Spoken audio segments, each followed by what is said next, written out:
My wife asked me to never open the basement door. Then I heard someone calling my name. My name is Hudson. I'm 34 years old. And my wife, Vivian, and I finally bought our first home after saving for almost 7 years.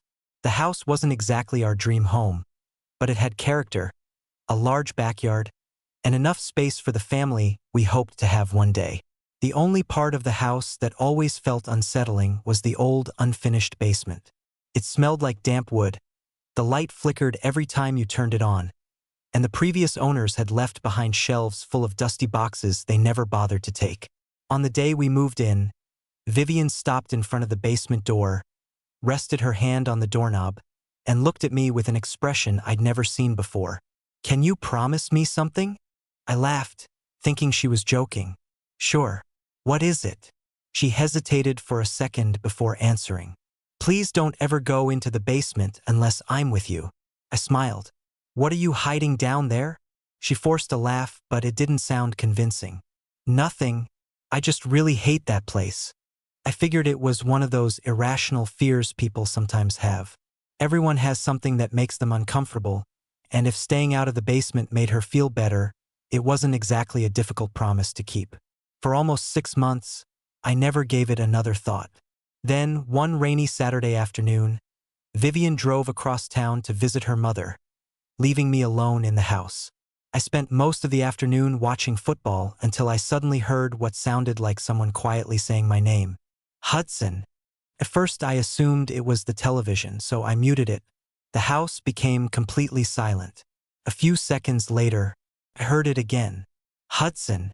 This time there was no doubt. The voice had come from the basement. A chill ran down my spine as I slowly walked toward the basement door. I grabbed the handle. It wouldn't move. The door was locked. Then I remembered something that made my stomach tighten. Vivian had taken the only key with her that morning. If nobody could get inside, who had just called my name? Update 1. For a few seconds, I just stood there staring at the basement door, trying to convince myself there had to be a logical explanation. Maybe one of the neighbors was outside. Maybe the old pipes were making strange noises. Maybe I'd simply imagined it. I wanted to believe any of those explanations because the alternative didn't make any sense. I pressed my ear against the door. Nothing. Not a single sound. I laughed nervously, shook my head, and started walking back toward the living room. Then I heard it again. This time the voice wasn't just calling my name. It whispered, "Hudson, please." Every muscle in my body tensed. It wasn't loud. It wasn't aggressive. It sounded weak, almost frightened. I grabbed my phone and immediately called Vivian. She answered after only 2 rings. "Hey, what's up?" I didn't waste any time. "Vivian, there's someone in the basement." Silence. Complete silence. For several seconds, she didn't say a word. Finally, she asked, "What did you hear?" "I heard someone call my name." Another long pause. Then her voice changed completely. It wasn't fear. It was panic. "Leave the house." "What?" "Hudson, listen to me. I need you to leave the house right now." My heart started racing. What the hell is going on? "I'll explain everything when I get home." "No. I'm not leaving until you tell me why." She took a shaky breath. "I can't explain over the phone. Please. Just trust me this one last time." The call ended before I could say another word. I stared at the screen in disbelief. Vivian had never hung up on me before.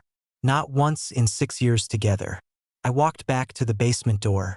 My hands were shaking. I knew I should have listened to her. Instead, I looked around the hallway until I found the old toolbox the previous owners had left behind. Inside was a heavy pry bar. "If someone really is down there," I whispered to myself, "they need help." I slid the metal bar between the door and the frame. The old wood groaned. One hard pull. Then another. Finally, the lock snapped. The basement door slowly creaked open. A freezing blast of air rushed up the stairs. And somewhere in the darkness below, I heard slow footsteps. Not coming toward me. Walking away. Update 2. For a few seconds, I couldn't move. The basement was almost completely dark except for the weak light coming from the hallway behind me. The footsteps stopped. Then everything became silent again. I reached for the light switch. Nothing. The bulb flickered once, then died. "Hello?" I called out. No answer. I turned on my phone's flashlight and slowly started walking down the old wooden stairs. Every step creaked beneath my feet. The deeper I went, the colder it became.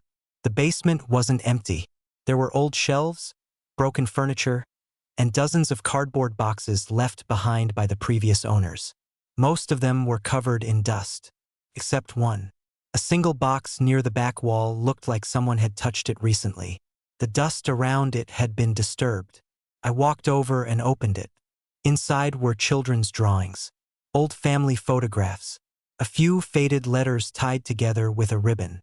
Nothing unusual, until I noticed something underneath them. A smartphone. It was switched off. The battery was completely dead. Just then, I heard another sound. A door closing upstairs. I spun around. "Vivian?" No answer. I hurried back toward the stairs. When I reached the top, Vivian was standing in the hallway. She looked at the broken lock, then at the pry bar lying on the floor. Tears immediately filled her eyes. "You opened it." I nodded. "I heard someone calling my name." She slowly closed her eyes. "I prayed this day would never come." My stomach tightened. "What aren't you telling me?" She walked past me without saying a word, picked up the old phone from the box, held it tightly in both hands, then quietly whispered, "This phone belonged to my brother." I frowned. "You told me you were an only child." I lied. She looked at me with tears streaming down her face. "I had an older brother. He disappeared 20 years ago. My parents never spoke about him again." I felt every hair on my arms stand up. Then, whose voice did I hear? Vivian looked toward the dark basement. Her face had gone completely pale. "I don't know.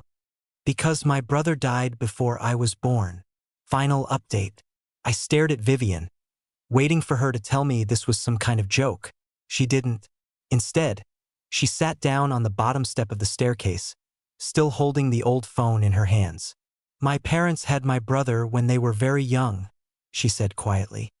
"His name was Elliot. When he was 6 years old, he wandered into the woods behind our old house and never came back." I frowned. "They never found him?" She slowly shook her head. "They searched for weeks. Volunteers, police, helicopters. Everyone. They found his jacket, but they never found him." I sat beside her. "Then why did you tell me you were an only child?" She looked at the basement floor.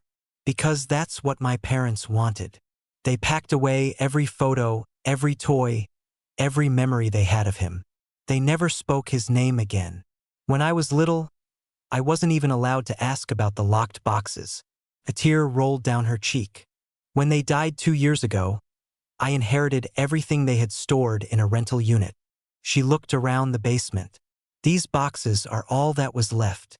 I glanced at the old phone. "But phones didn't exist 20 years ago." She gave a sad smile. "They didn't. That phone belonged to the private investigator I hired." I blinked. "You hired a private investigator?" She nodded. "I couldn't spend my whole life pretending I never had a brother. So I hired someone to reopen the case. He spent almost a year searching through old police files, interviewing retired detectives, and talking to people who still lived near the woods." She swallowed hard. 3 days before he was supposed to meet me, he died in a car accident." I looked at the phone again. "So what's on it?" She pressed the power button. "Nothing. The battery died before I could ever unlock it. I couldn't bring myself to charge it. I was terrified it might contain the answer I'd been chasing my whole life." I quietly asked, "So, the voice?" Vivian looked at me with red, exhausted eyes. "I don't know what you heard. And honestly, I don't think I want to know." The next day, I bought a new charger for the phone. Neither of us spoke while we waited for it to power on. Finally, the screen lit up. There was only one unread voice memo, recorded the morning the investigator died. Vivian hesitated before pressing play. A tired male voice filled the room. "Vivian, I think I finally know what happened to Elliot." He paused. Asterisk. I'm driving to meet someone who claims he saw everything the day your brother disappeared. If this is real, your family deserves the truth. Asterisk. The recording ended. There was nothing else. No second message. No explanation. Only silence. The investigator never made it to that meeting. The mystery died with him. A few weeks later, Vivian and I packed every box back into storage. Not because we wanted to forget, but because we finally understood that some questions never receive answers. As for the voice I heard that afternoon, I still can't explain it. Maybe it was the old house settling. Maybe my imagination. Or maybe grief has a strange way of making the past feel alive. Whatever it was, it led Vivian to open a chapter of her life she'd been afraid to face for years. And sometimes, that kind of truth is more important than finding every answer.